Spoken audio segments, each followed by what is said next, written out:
Nazareth అనే గ్రామంలో మరియా అనే దేవుని భక్తురాలు జీవించేది. ఒకరోజు దేవుని దూత ఆమెకు ప్రత్యక్షమై చెప్పింది, నీ గర్భంలో దేవుని కుమారుడు పుట్టబోతున్నాడు. ఆయనకు యేసు అని పేరు పెట్టవలెను. మరియను యోసేపు అనే కార్పెంటర్కు నిశ్చయించారు.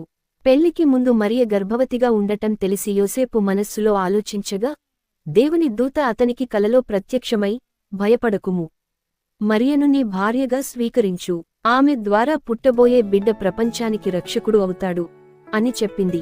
ఆ కాలంలో రోమ్ చక్రవర్తి ప్రజల లెక్కతీసే ఆజ్ఞ ఇచ్చాడు. దాంతో యోసేపు మరియతో కలిసి బెత్లెహేముకు ప్రయాణించాడు. అక్కడ ఉన్నప్పుడు మరియ పుత్రుణ్ణి జన్మనిచ్చింది.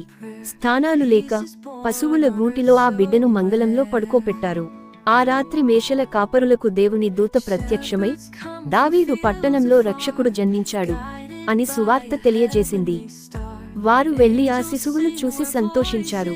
అంతలో తూర్పు దేశం నుండి మజుస్ అనే జ్యోతిష్కులు ఒక నక్షత్రాన్ని అనుసరించి యేసును దర్శించి స్వర్ణం, ధూపం, గంధపువ్వు వంటి బహుమతులు సమర్పించారు.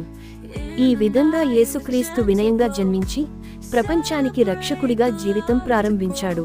పాఠం: ఈ కథ వినయం, ప్రేమ మరియు త్యాగానికి గొప్ప సందేశం అందిస్తుంది.